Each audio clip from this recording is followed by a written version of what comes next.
Vindicator. God has vindicated me. Genesis 30:6. If God is our righteousness, then God is also our vindicator. The only reason we would attempt to vindicate ourselves is that we still believe we are righteous. Remember how King David treated his enemies? His vengeance was his prayer. Vindicate me in your righteousness, O Lord my God. Psalms 35:24.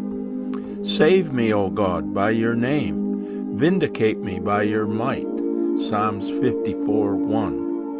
What made David so sure that God would vindicate him? It was not because David felt that he was right and his enemies were wrong. For David, God was his vindicator, because David trusted God's righteousness, God's name, and God's sovereignty. God vindicates not for our sake, but for his righteous name's sake. God wants to release us from the burden of revenge. Remember what God said, "It is mine to avenge. I will repay." Deuteronomy 32:35. If it is God's job to avenge, then we are acting as God when we take revenge.